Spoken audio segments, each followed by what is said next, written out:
میں 88 میں MPA جب بنا تو ان کو 1990 میں یہاں پر ٹکٹ ملا، ہم نے اکٹھے الیکشن لڑا، ہمارا 17 سال ساتھ رہا، بڑا ان سے پیار تھی، عقیدت بھی تھی، درویش آدمی تھے۔ پھر ہم نے ایک دوسرے کے خلاف بھی الیکشن لڑا، مگر ہم نے اپنا احترام کا رشتہ نہیں چھوڑا۔ وہ یہی ہوتا تھا، ہم ایک دوسرے کی خوشی میں بھی جاتے تھے، غمی میں بھی جاتے تھے۔ اس لیے ہے کہ ہم اکٹھے، اب بھی اکٹھے، ہم نے پچھلا الیکشن بھی اکٹھے لڑا ہے۔ جب ہم خاص طور پر جب اس قسم کی محفل میں جاتے ہیں، کم از کم میں بہت کچھ سیکھتا ہوں، باقی مجھے نہیں پتا کہ کیا ہے۔ میرا دل ہوتا ہے کہ آج میں اگر آیا ہوں تو سارا دن یہ ٹیلی فون پہ لگے رہتے ہیں، اس پہ لگتے ہیں، کچہری بیٹھے ہیں، کسی کا جھوٹ سن رہے ہیں کہ چلے کسی عالم دین اور ایک بزرگ شخص اور جن کو دین پر پورا عبور ہے، جن کو حدیث کا پتہ ہے، جن کو مسجد کا پتہ ہے۔ ہمارے تو کسی نے یہ نہیں کہتے جو سیاسی جلسوں میں کہ آپ 5 وقت کی نماز پڑھیں۔ میرے ساتھ تو جب میں نے جانا ہے، میرے اعمال جانے ہیں، نہ میری MP شپ جانی ہے، نہ میری واقفیت جانی ہے۔ تو ہمیں سیاسی طور پر، جیسے آپ نے کہا، میں آپ کو یہ ضرور درخواست کروں گا کہ سیاسی طور پر نہیں، آپ جب علاقے میں کسی کو بھی منتخب کرنا ہو تو اس شخص کی شخصیت، اس کی دیانتداری، اس کی وفاداری، اس کی برداشت، اس کا دیکھتے ہیں کتنا وہ ہے۔ یہ ضرور آپ اپنے جو ہمارے جو دوست آئے بیٹھے ہیں ان کو ضرور کہیں کہ اس پر بھی توجہ دیں، کیونکہ آج کل ایک سیاست میں ایک بڑا عجیب رجحان آ گیا ہے کہ پنجابی کہتے جنہیں پیڑی بیچی ہو کہتا میں الیکشن ہی لڑ رہا ہوں۔ حالانکہ یہ اتنا آسان کام نہیں ہے۔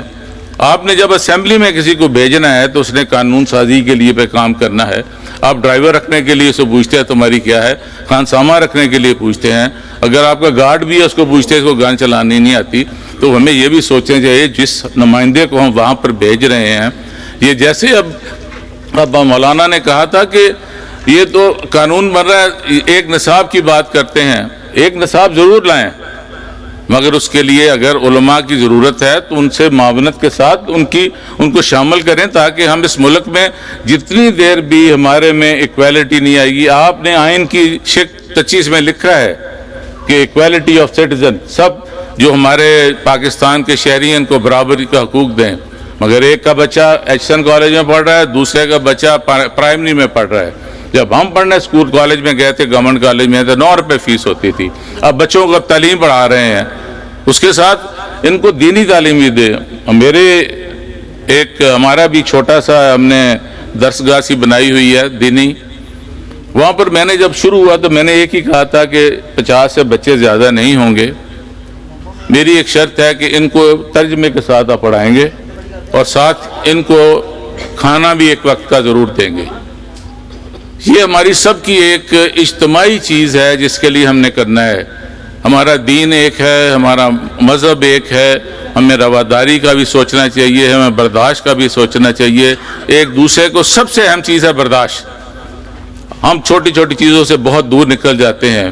اب وقت آ گیا ہے کہ ایک ڈیفائننگ مومنٹ ہے کہ آپ کے لیے پاکستان کا، اس کے آبادی کے بڑھاؤ کی وجہ سے مسائل بھی بڑھ رہے ہیں، چیزیں بھی بڑھ رہی ہیں، مگر اگر ہم ٹھیک ہو جائیں تو ہمارے حکمران بھی ہو جائیں گے۔ حکمرانوں کو کون لاتا ہے؟ آپ لوگ لاتے ہیں، میں تو نہیں اکیلا لے آتا۔ اگر آج ہم فیصلہ کر لیں کہ ہم نے اپنے مذہب کی خاطر، عوام کی خاطر، لوگوں کی خاطر، اس ملک کی خاطر اور اسلام کی خاطر کرنا ہے، تو میرا خیال ہے ہم بہت جلدی اپنی منزل کی طرف رواں دواں بھی ہوں گے اور منزل بھی حاصل کر لیں گے انشاءاللہ۔ تو کیونکہ وقت بہت ہو گیا، میں تو بڑا مشکور ہوں کہ مجھے آپ جیسے ادھر علماء حضرات کے ساتھ بیٹھنے کا موقع ملا، تو میں انشاءاللہ آپ کے پاس ذاتی طور پہ ڈاکٹر صاحب آپ کی جو ادھر پنجاب کا ہیڈ کوارٹر ہے ادھر حاضر بھی ہوں گے اور آپ سے کوئی رہنمائی بھی لیں گے، اور انشاءاللہ ہم آپ کے ساتھ چلیں گے۔ آپ کا جو بھی میرا جنرلی آپ پوچھ لیں کہ میں کس مزاج کا تھا، تو جدھر میرا دل نہ لگے میں جگہ چھوڑ دیتا ہوں۔ میں نے 42 سال زندگی گزاری ہے پیپلز پارٹی میں۔ جب میں نے دیکھا کہ میرا یہاں پر مقام نہیں ہے تو میں نے خدا حافظ خود کہہ دیا تھا، ان کو جا کے بتا کے کہ اگر آپ نے سیاست یہ کرنی ہے تو یہ میرے بس کی بات نہیں ہے۔ تو انشاءاللہ آپ جیسے بزرگوں کی رہنمائی سے، مدد سے، دعاؤں سے انشاءاللہ ہم اپنے منزل مقصود پائیں گے، اس ملک کے لیے خدمت کریں۔ وما علینا الا البلاغ۔ شکریہ۔